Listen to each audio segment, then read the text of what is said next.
You have been given images which may serve to demonstrate the intentions of the spirits of darkness in the 1840s, 50s, 60s, and 70s, when they fought the followers of Michael.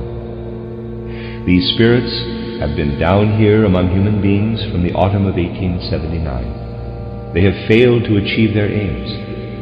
Spiritualism will not become the general human persuasion.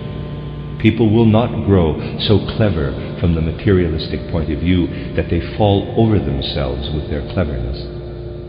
The spiritual truths will take root among human beings. On the other hand, the spirits of darkness are now among us. We have to be on guard so that we may realize what is happening when we encounter them and gain a real idea of where they are to be found. The most dangerous thing you can do in the immediate future will be to give yourself up unconsciously to the influences which are definitely present. For it makes no difference to their reality whether they are recognized or unrecognized. It will be the main concern of these spirits of darkness to bring confusion into the rightful elements which are now spreading on earth, and need to spread in such a way that the spirits of light can continue to be active in them. They will seek to push these in the wrong direction. I have already spoken of one such wrong direction, which is about as paradoxical as is possible. I have pointed out that while human bodies will develop in such a way that certain spiritualities can find room in them, the materialistic bent, which will spread more and more under the guidance of the spirits of darkness, will work against this and combat it by physical means. I have told you that the spirits of darkness are going to inspire their human hosts, in whom they will be dwelling, to find a vaccine that will drive all inclination toward spirituality out of people's souls when they are still very young. And this will happen in a roundabout way through the living body. Today, bodies are vaccinated against one thing and another. In future, children will be vaccinated with a substance which it will certainly be possible to produce, and this will make them immune so that they do not develop foolish inclinations connected with spiritual life. Foolish here, of course, in the eyes of materialists. The whole trend goes in a direction where a way will finally be found to vaccinate bodies so that these bodies will not allow the inclination toward spiritual ideas to develop. And all their lives, people will believe only in the physical world they perceive with the senses. Out of impulses which the medical profession gained from presumption, from the consumption they themselves suffered, people are now vaccinated against consumption. And in the same way, they will be vaccinated against any inclination toward spirituality.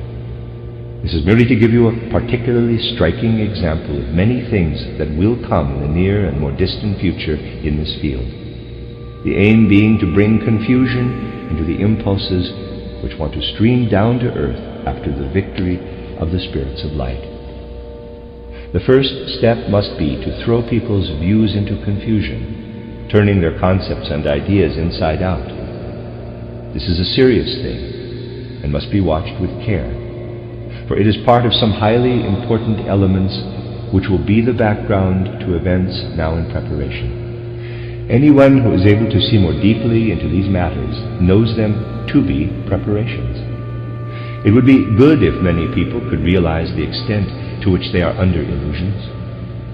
For it was the ideal of the spirits of darkness before 1879, and has been even more so since they walk among us in the human realms since 1879, to spin a web of illusion over human beings and into human brains, and let illusions stream through human hearts. It is necessary to take these things with profound seriousness and not apply to them the concepts and ideas which people have been in the habit of using as their criteria. It will be necessary to realize that the present time demonstrates the inadequacy and indeed the utter uselessness of the ideas humanity has come to accept, and that in terms of world history, it is indecent for people to base their judgment on the very ideas which have led to present events, when those events clearly show them to have been wrong. Do people think they can cure the ills of the present time by applying the same principles which have brought them about? If so, they are utterly deceiving themselves. Humanity has a certain sum total of cultural achievements which come from older times. These are now being used up. Every day brings evidence of their being used up without anything new taking their place. The events in which we are caught up today indicate where humanity stands now. What matters now is not merely to understand them, but to find a way out of them. Yet, while there is so little will to penetrate the deeper, real impulses which have led to the present age, practical minds will not be able to understand these matters. It is wrong to think that no one has sufficient insight into the current situation. People simply do not want to listen to them.